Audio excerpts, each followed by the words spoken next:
சேலத்தில் நேற்று பெய்த கனமழையால் குடியிருப்புகளில் மழைநீர் புகுந்துள்ளதால் ஆயிரக்கணக்கான மக்கள் பாதிக்கப்பட்டுள்ளனர்.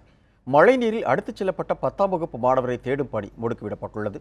இது குறித்து நமது செய்தியாளர் ரியாஸிடம் கூடுதல் தகவலை கேட்கலாம்.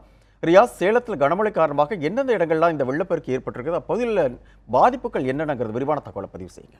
சிவமாயன், அதாவது சேலத்தில் நேற்று பெய்த அந்த கனமழை காரணமாக, அதாவது குறிப்பாக பச்சப்பட்டி, நாராயண நகர், கிச்சிபாளையம், அதே போல் காந்தி ரோடை அடுத்த ராஜா நகர், சீலநாயகன்பட்டி உள்ளிட்ட பல்வேறு பகுதிகளில் மழைநீர் சூழ்ந்து பொதுமக்கள் பெரிதும் பாதிக்கப்பட்டிருக்காங்க. இதில் அதிகப்படியாக சொல்ல போனால் சேலம் பச்சப்பட்டி பகுதியில் சுமார் 500க்கும் மேற்பட்ட வீடுகள் தண்ணீரில் தொடர்ந்து இருக்கு. தொடர்ந்து அதிகாரிகள் இங்கே முகாமிட்டு அதுக்கான நடவடிக்கைகளும் தண்ணீரை வெளியேற்றுவதற்கு நடவடிக்கையும் எடுத்து வந்துட்டு இருக்காங்க. குறிப்பாக நாராயண நகர் பகுதியை பொறுத்த வரைக்கும் இன்று காலை குறிப்பாக 18 வயது சிறுவன் ஒருவர் தண்ணீரில் அடித்து செல்லப்பட்டார். குறிப்பாக இங்கே இருக்கிற இந்த ராஜவாய்க்கால் அந்த பகுதியில் தண்ணீர் அதிகமாக வந்ததால் அந்த இந்த வீட்டு செல்வதற்காக அந்த கால்வாயை தாண்டி இருக்கா. அந்த நேரத்தில் குறிப்பாக சிறுவன் அடித்து செல்லப்பட்டார். தற்போது அவர் உடலை தேடி வந்துட்டு இருக்காங்க.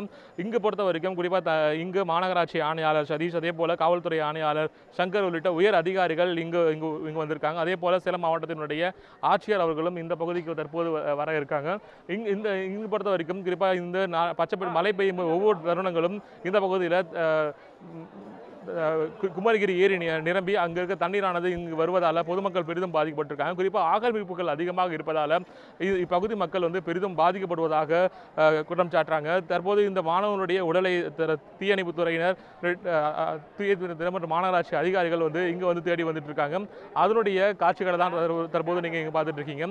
இந்த பகுதியை பொறுத்த வரைக்கும் 500 மேற்பட்ட வீடுகள் தண்ணீரில் மூழ்கி இருக்கு. அது மட்டும் இல்லாமல் ராஜா நகர் உள்ளிட்ட பல்வேறு பகுதிகளில் பொதுமக்கள் மிகப்பெரிய சிரமத்தை சந்தித்து வந்துட்டு இருக்காங்க. அதாவது தற்போது இங்கு இருக்கிற இந்த ராஜா வாய்க்கால் பகுதியை பொறுத்த வரைக்கும் அந்த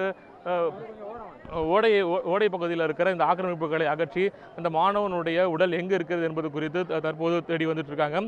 தொடர்ந்து இங்கு பொறுத்த வரைக்கும் பொதுமக்கள் யாருமே இந்த பகுதியைச் சேர்ந்த பொதுமக்கள் யாருமே பள்ளிகளுக்கு செல்ல முடியாத ஒரு சூழ்நிலை ஏற்பட்டிருக்கு. குறிப்பாக இங்கே இருக்கிற மாநகராட்சி பள்ளிகள் உள்ள அனைத்து பள்ளிகளிலுமே மழைநீர் முற்றிலுமாக சூழ்ந்திருக்கிறது. குறிப்பாக பொதுமக்கள் அனைவருமே சோகமே சூழ்ந்த நிலையில் தங்களுடைய வீடுகளுக்கு முன்பாக நின்று கொண்டிருக்கிற காட்சிகளை நம்மளால் பார்க்க முடிகிறது.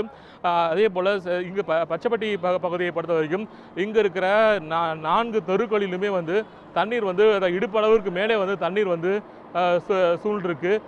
தொடர்ந்து அதாவது இங்கு பொறுத்த வரைக்கும் ஜேசிபி பொக்கிலன் இயந்திரங்களை கொண்டு இங்கே இருக்கிற கட்டப்பட்டிருக்கிற இந்த ஓடைகளை உடைத்து இந்த தூர் வாரக்கூடிய இந்த தண்ணீரை வேகமாக செல்லக்கூடிய வகையில் செல்லக்கூடிய காட்சிகள் மாநகராட்சி ஆணையாளர் சதீஷ் அவர்கள் மேற்பார்வையில் இங்கு செஞ்சுட்டு இருக்காங்க. அதனுடைய காட்சிகளும் தற்போது நீங்கள் பார்த்துட்டு இருக்கீங்க.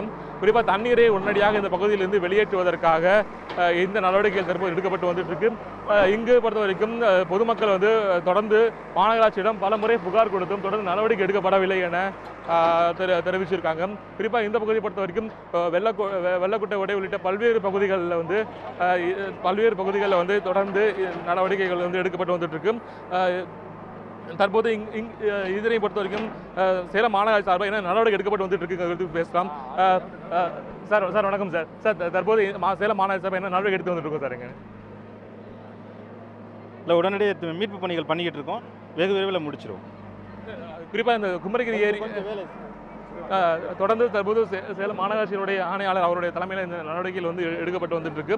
அதாவது இங்கு பொறுத்த வரைக்கும், அதாவது இந்த பச்சைப்பட்டி பகுதியை பொறுத்த வரைக்கும் குடியிருப்பு பகுதிகள் ஆக்கிரமிப்புகள் அதிகமாக இருப்பதால் பொதுமக்கள் மிகப்பெரிய சிரமத்தை சந்தித்து வருவதாக தெரிவித்தாங்க. ஆனால் அதிகாரிகள் ஆக்கிரமிப்புகள் எடுக்கும் பொழுது குறிப்பாக சில ஆக்கிரமிப்புகள் எடுத்து செல்வதால் மழைக்காலங்களில் தொடர்ச்சியான பாதிப்புகள் சந்தித்து வருவதாக இங்கே இந்த பகுதி மக்கள் தெரிவிக்கிறாங்க. தொடர்ந்து இந்த பகுதியை பொறுத்த வரைக்கும் அதிகாரிகள் தற்போது முகாமிட்டு தொடர்ச்சியான தண்ணீரை வெளியேற்றுவ நடவடிக்கை எடுத்து வந்துட்டு இருக்காங்க.